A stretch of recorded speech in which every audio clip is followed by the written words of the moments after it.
di penghujung setelah selesai ibadah di airport lagi ketemunya, satu pesawat dengan Mas Ganjar, dan itu natural aja, mungkin juga bagian dari doa ya, bahwa yang saya sampaikan tuh insya Allah the next president. Saya perkenalkan kepada pegawai Kementerian Haji dari Kerajaan Saudi. Tapi keputusan untuk merapat ke P3, keputusan Mas Sandi sendiri? Ya, keputusan itu saya ambil setelah melakukan penjajakan, setelah ada pembicaraan, dan setelah saya berkonsultasi dengan pimpinan.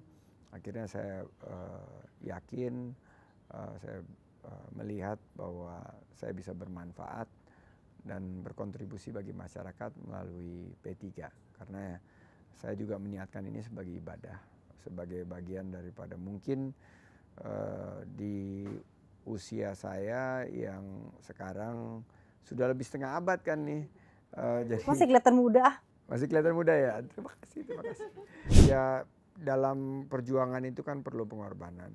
Jadi pengalaman saya semenjak terjun ke pelayanan publik, ya tentunya harus siap dalam pengorbanan ini. Tapi jangan berhitung-hitung lah. Kalau misalnya kita lihat kan politik ini harus kita buat efisien mungkin, sebaik mungkin dalam setiap kesempatan dalam kita berkontribusi dan berinovasi. Sempat ada protes ya katanya dari anak-anaknya Mas Sandi. Kalau anak-anak protesnya itu karena dulu waktu jadi pengusaha itu kan waktu buat mereka kan lebih luang. Oh, sekarang kan anak-anak ya kalau misalnya ada waktu mereka harus mengerti, dan mereka sudah belajar mengerti bagaimana memilah-milah waktu, dan mereka sekarang udah gede-gede juga. Termasuk si kecil Sulaiman nih sekarang lagi sama kakak-kakaknya lagi sekolah musim panas di Amerika.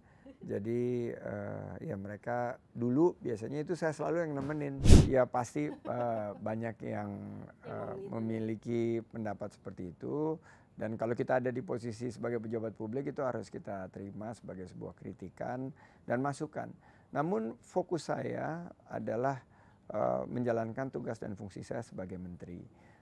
Dan apa yang telah dicapai ini sudah terlihat dan sudah terdata dan sudah terpublikasikan bahwa kita sudah bisa memberikan dampak yang positif terhadap kebangkitan, dan kita sudah memberikan peluang usaha dan lapangan kerja kepada masyarakat dan peningkatan kesejahteraan para pelaku parekraf yang memang amanahkan kepada saya.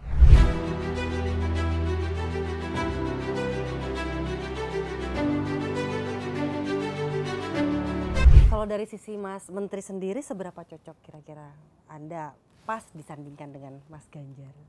Saya alhamdulillah ya, dalam bukan hanya saat terjun di pelayanan publik, tapi sebelumnya juga saat menjadi profesional, menjadi entrepreneur, pengusaha, saya memiliki kemampuan untuk menyesuaikan dengan mitra, dengan rekan kerja, sehingga chemistry ini lebih cepat terbentuk. Saat saya membangun usaha juga nggak pernah sendiri, saya selalu punya partner, dan itu sudah saya jalankan puluhan tahun. Di pelayanan publik ini kan juga bermitra. Saya pernah bermitra dengan di DKI dengan Pak Anies, saat di 2019 dengan Pak Prabowo. Saya memiliki keyakinan bahwa selama kita berniat untuk memberikan kontribusi terbaik bagi bangsa dan negara, maka akan dibuka peluang kerjasama. Jadi saya fokus di bidang ekonomi.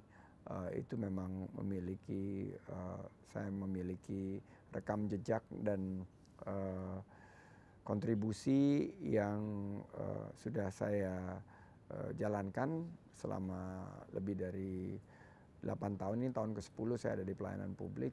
Jadi saya harapkan bisa memberikan kontribusi yang nyata dari segi program-program penciptaan lapangan kerja, kewirausahaan untuk anak-anak muda, harga-harga bahan pokok yang terkendali buat emak-emak, dan ini sudah saya buktikan saat saya tugas di Jakarta maupun saat saya sekarang tugas di Kementerian Pariwisata dan Ekonomi Kreatif. Jadi yakin ya maju? Saya optimis, tapi tentunya kan keputusan itu adalah milik dari para petinggi partai, dan gabungan partai politik untuk menentukan siapa yang akan menjadi pasangan capres-cawapres yang akan dicalonkan di pemilihan 2024. Tapi keputusan untuk merapat ke P3, keputusan Mas Sandi sendiri? Ya, keputusan itu saya ambil setelah melakukan penjajakan, setelah ada pembicaraan, dan setelah saya berkonsultasi dengan pimpinan.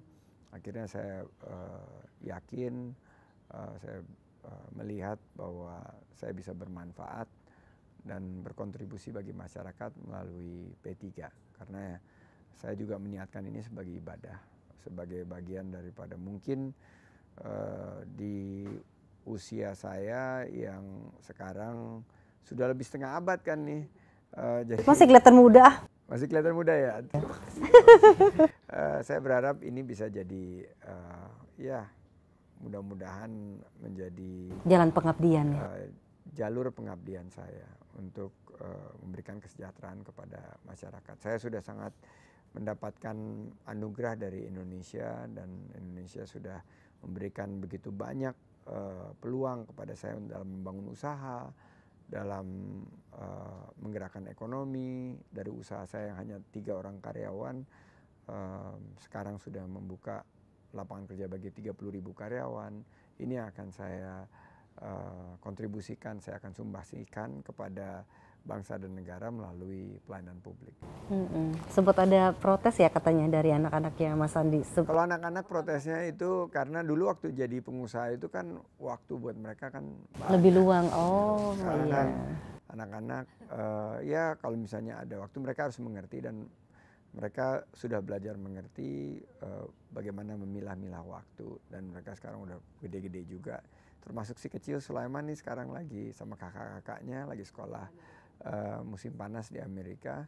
Jadi ya mereka dulu biasanya itu saya selalu yang nemenin. Tapi kali ini saya harus merelakan udah kakak-kakaknya yang temenin adiknya. menemani dan juga menjadi pemandu bagi Sulaiman. Kalau Mpok Nur? Dukung? Mpok Nur ini all out karena dia ingin mendampingi saya. Jadi dia juga aktif di kegiatan sosial, majelis taklim, di kegiatan sosial keagamaan, keumatan. Jadi saat saya memutuskan untuk P3 juga dia insya Allah akan membersamai, mendukung dan memberikan doa terbaik. Kalau modalnya gimana Mas Sandi? Katanya rela ntar rogoh kocek sendiri, yakin? Ya dalam perjuangan itu kan perlu pengorbanan. Jadi pengalaman saya semenjak terjun ke pelayanan publik, ya tentunya harus siap dalam pengorbanan ini. Tapi jangan berhitung-hitung lah. Kalau misalnya kita lihat kan politik ini harus kita buat efisien mungkin, sebaik mungkin dalam setiap kesempatan dalam kita berkontribusi dan berinovasi. Jadi kali ini di 2024 ini berbeda dengan 2019 yang lalu, masa kampanye jauh lebih pendek. Jadi buat para peserta pemilu seperti Mbak Dian juga yang akan jadi peserta pemilu, ini jauh lebih baik dibandingkan dengan 2019.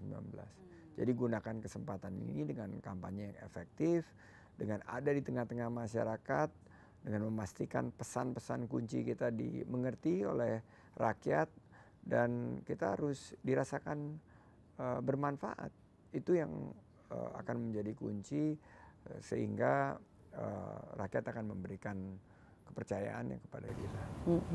Kalau yang viral kemarin yang sempat Mas Menteri ngomong, this is the next president, Ganjar di Arab Saudi. Saya setelah mengikuti prosesi simposium akbar haji dan mengikuti rangkaian proses berhaji, saya nggak ada rencananya tiba-tiba ya mungkin dipertemukan oleh Allah ya bahwa di penghujung setelah selesai ibadah di airport lagi ketemunya satu pesawat dengan Mas Ganjar dan itu natural aja, mungkin juga bagian dari doa ya bahwa yang saya sampaikan tuh insya Allah the next president. Saya perkenalkan kepada pegawai Kementerian Haji dari kerajaan Saudi. Which is nggak salah juga. Ya kan, kebetulan saya juga ketua Bapilu dari P3 yang sudah menjalin kerjasama politik bersama PDIP yang calonnya sudah ditunjuk Mas Ganjar. Jadi itu secara natural aja. Tapi mudah-mudahan ini bisa dianggap juga sebagai doa. Mudah-mudahan dikabulkan oleh Yang Maha Kuasa. Nah ini kan kalau ngomong-ngomong soal pemilu kan di tahun 2024 nanti ini pemilih muda banyak sekali kan. Nah kenapa, kira-kira ada pesan apa nggak dari Mas Menteri? Kenapa sih anak muda harus melek politik, harus berpartisipasi, harus berperan bukan baperan? Harus berperan karena yang akan menentukan Indonesia Emas 2045 itu adalah anak muda. Dan politik ini akan menentukan arah dari pembangunan Indonesia menuju 2045. Apakah anak-anak muda ingin ada percepatan pembangunan? Apakah mereka ingin memastikan terbukanya peluang usaha dan lapangan kerja? Apakah mereka juga ingin memastikan bahwa akan ada peningkatan posisi Indonesia sebagai negara maju? Ini ditentukan oleh anak-anak muda karena mereka adalah bonus demografi kita. Mereka ingin menjadi pengusaha, membuka peluang usaha, maka diperlukan pemerintah yang bisa mensimplifikasi daripada regulasi, memberikan akses pembiayaan, memberikan pelatihan dan pendampingan, membantu pemasaran dengan platform-platform digitalisasi. Jadi apa yang sudah dilakukan oleh pemerintah sekarang itu, anak muda harus menentukan apa yang akan ditambah, apa yang akan dipercepat, apa yang akan direvisi, sehingga target kita mengkonversi bonus demografi kita ini bisa kita capai dalam 10-15 tahun terakhir. Anak muda kalau baperan dan tidak ikut proses pemilu akan sangat berbahaya bagi kelangsungan pembangunan kita. Mereka harus, suara mereka harus menjadi bagian dari penentuan kemajuan Indonesia kita yang mudah-mudahan kita bisa wujudkan di tahun 2045. Indonesia maju, Indonesia emas yang bukan hanya stuck atau hanya berhenti sebagai negara berkembang, menjadi negara baru saja nih Bank Dunia mengeluarkan Indonesia sekarang negara dengan pendapatan menengah kelas atas atau upper middle income countries. Kita harus develop countries dan kita harus pastikan anak muda itu relate dengan perjuangan ini. Jangan sampai mereka unrelate gitu. Mereka harus jadi bagian dari perjuangan ini karena this matters to them. Ini sangat berpengaruh kepada mereka. Dan saya ingin mengingatkan bahwa tugas dan tanggung jawab itu ada di tangan anak-anak muda. Oke, satu lagi nih. Closing statement atau dari harapan Mas Sandi untuk membangkitkan ekonomi Indonesia khususnya di sektor pariwisata. Khusus di pariwisata tentunya kita memiliki anugerah keindahan alam dan keberagaman budaya. Kita memiliki masyarakat yang ramah. Kita juga memiliki produk-produk ekonomi kreatif yang meriah. Nah, oleh karena itu mari kita gunakan karena ternyata pariwisata dan ekonomi kreatif ini penciptaan peluang usaha dan lapangan kerja ini 6 kali lipat dibandingkan sektor lainnya. Mari gunakan kesempatan ini untuk bangga buatan Indonesia dan bangga berwisata di Indonesia. Dengan kita mengkonsumsi produk-produk kreatif lokal kita, dengan kita berwisata di destinasi di Indonesia aja, kita akan membantu pemerintah lebih cepat mencapai target pembangunan kita menuju Indonesia yang sejahtera, adil, dan makmur. Berapa persen sih kalau influencer sendiri untuk mendongkrak si sektor pariwisata ini kalau dari pariwisata dan ekonomi kreatif, influencers yang menciptakan konten kreatif maka akan berkontribusi 65% terhadap peningkatan omset.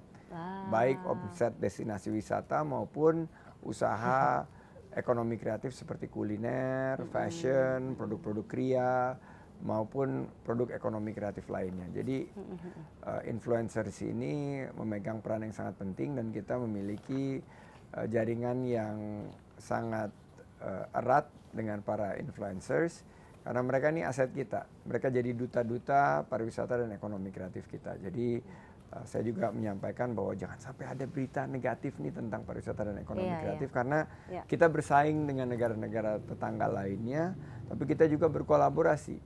Oleh karena itu ciptakan situasi yang kondusif, berita-berita yang negatif itu segera di counter sehingga para influencers memiliki peran yang sangat strategis dalam pemulihan ekonomi kita ke depan. Tapi memang sangat berasa ya sekarang tuh khususnya untuk masyarakat ekonomi menengah ke atas gitu. Biasanya mikir kalau liburan dikit lari ke Singapura, ke Tokyo, ke Hong Kong. Sekarang tuh udah banyak, bahkan kalau saya scroll media sosial sendiri ya, ini dia lagi di mana nih? Udah berasa dari di Disneyland ternyata cuma di mana, di Cibubur, di Bandung. Iya. Ternyata iya udah banyak banget Udah gitu. banyak. Jadi spot-spot healing kita Iya, sebutkan, dan spot-spot bagus-bagus. healing yang bisa refreshing tapi nggak membuat kantong kering, apalagi kepala pening itu ada di sekitar kita. Iya, nggak Dan perlu mulai jauh-jauh. lokusnya dari wisata buatan seperti taman rekreasi, water park, sampai ke wisata alam, curug, trekking, ekoturism, maupun juga wisata-wisata yang berkaitan dengan event. Ya. Seperti ada festival, karnaval, Konser. konser. Ini sekarang lagi musimnya konser dan Iya. konser-konser ini semuanya pada full dan banyak ditunggu oleh masyarakat kita. Kalau saya juga yakin kan Kemenparekraf menyiapkan paket-paket wisata kan yang menarik kan. Lebih dari 100 kalau nggak salah ya Mas Menteri. Iya, ada lebih dari 100 paket wisata yang kita siapkan bersama dengan Kementerian Pendidikan dan Kebudayaan Riset dan Teknologi. Karena liburan ini yang akan menjadi penggerak itu kan anak-anak sekolah. Oh, mau yang edukatif juga ya. ya. Mereka ingin studi tour dan tempat-tempat favorit mereka itu seperti Jogja. Ini sekarang sangat diminati, juga Magelang, Borobudur. Mereka bergerak pakai kereta, kadang-kadang pakai kendaraan darat. Juga spot-spot di Jawa Barat dan beberapa spot-spot off mainstream ya, jadi bukan yang biasa dikunjungin seperti desa wisata. Ini desa wisata ini salah satu pandemic winner karena selama pandemi justru naik 30% kunjungannya. Jadi kita lagi kembangkan desa wisata dan ada sekitar 4.500 desa wisata yang telah berkontribusi terhadap ketangguhan resiliensi daripada sektor pariwisata kita dalam kepulihannya, yang sekarang kita sudah di atas Thailand, Vietnam, Malaysia dan Filipina nih ranking dunianya. Jadi ini merupakan suatu prestasi yang harus kita pertahankan, justru harus kita tambah untuk momentum pemulihannya. Jadi harapan ada pergerakan dari satu kabupaten ke kabupaten lain itu udah. Ya, ini pergerakan wisata Nusantara ini diukur dari satu kabupaten ke kabupaten yang lainnya dalam rentang waktu 6 jam. Jadi ini pergerakan ini sudah dihitung ternyata memberikan dampak ekonomi yang signifikan, terutama dari segi konsumsi. Karena konsumsi rumah tangga kan kita ketahui sebagai penggerak ekonomi kita. Dan kalau kita lihat konsumsi secara totalitas adalah lebih dari 55% dari ekonomi kita. Jadi kalau kita ingin mencapai pertumbuhan di atas 5%, mudah-mudahan bisa di atas 6%, ini kita harus dorong konsumsi. Dan salah satu yang mendorong konsumsi ini adalah libur panjang, healing, spending, dan mereka sekarang bukan hanya ingin liburan, tapi mereka ingin cari pengalaman. Jadi ingin mencari pengalaman baru, sebuah ekspedisi atau eksplorasi yang data kami memperlihatkan bahwa lebih dari 40% mereka bergerak itu bersama keluarga. Jadi kita selalu memberikan pesannya secara targeted dan segmented itu kepada keluarga untuk mereka bisa mengambil kesempatan liburan ini untuk selain mereka sejenak rehat, tapi juga mereka bisa mendapatkan ilmu pengetahuan selama mereka berlibur di musim liburan sekolah ini. Jadi lebih impactful ya pengalamannya ya Mas Menteri. Ini ngomong-ngomong soal konsumsi juga Kemenparekraf kan memfasilitasi akses pembiayaan 50 ya pelaku subsektor kuliner Indonesia di luar negeri. Ini programnya Indonesian Restaurant Fundraising.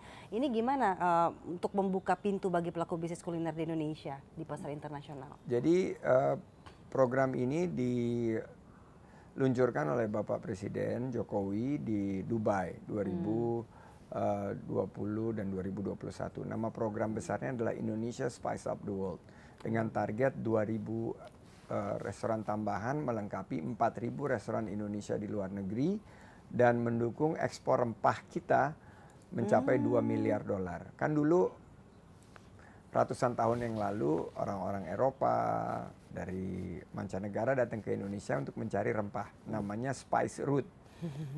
Kalau China itu Silk Route, nah, Indonesia punya spice route. Dan kalau China programnya adalah One Belt One Road, kita punya Spice Up the World. Nah, Indonesia Spice Up the World ini salah satu yang dirasakan perlu sentuhan pemerintah adalah pembiayaan.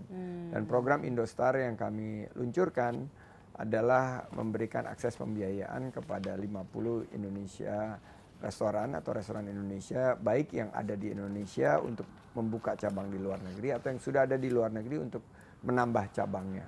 Dan ini kita hadirkan secara totalitas. Jadi bukan hanya perbankan, tapi juga ada crowdfunding, ada juga fintech, ada juga pembiayaan yang anti mainstream juga. Jadi pembiayaan bagi hasil, pembiayaan syariah juga kita buka kesempatannya untuk sehingga kan kalau dilihat restoran Thailand udah duluan, Jepang ada di mana-mana, restoran Korea dengan K-pop juga terangkat. Kita kan juga punya kesempatan ini, apalagi Indonesia dikenal bukan hanya memiliki kuliner yang sangat terkenal seperti rendang, gado-gado, sate, soto, dan nasi goreng.